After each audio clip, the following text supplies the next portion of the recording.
So listen up. I've got a story for you that you won't find in the history books, and that will make your hair stand on end. But in a good way, you know. It's about me, Jack the Ripper, but no sweat. It's just a pseudonym.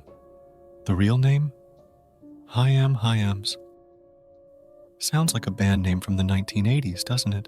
Victorian London, my dears, was just a treat for lovers of dark atmospheres. Mist, grime, and me in the middle of it all, making quite a splash.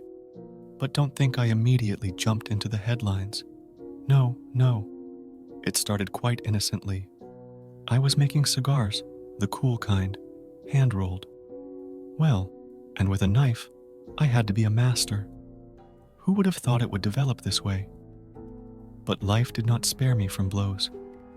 The accident that ended my career as a cigar artist, alcohol, epilepsy, the whole package. And to top it off, my wife, who, according to my paranoia, was having an affair behind my back. A classic recipe for drama. Well, and I started cutting throats for myself as a hobby. Purely recreational, you know. I chose women because, well, easier target. But don't think it was some kind of mindless slaughter. No. Each death was a small work of art, thought out from A to Z. And then all those notes, what I left them, pure poetry. I said to myself, Cuba, man, you need some catchy nickname. And that's how I became Jack the Ripper. Sounds proud, doesn't it? Anyway, in 1889, I ended up on vacation at the Colney Hatch Lunatic Asylum, such a sanatorium for the extremely tired of life. And there, I stayed permanently until the end of my days in 1913. Now, after so many years, it has come to light that I was the bad guy.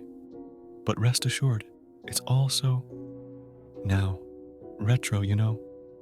And the Jack the Ripper story is such a hit on Instagram right now. My 5 canonical victims?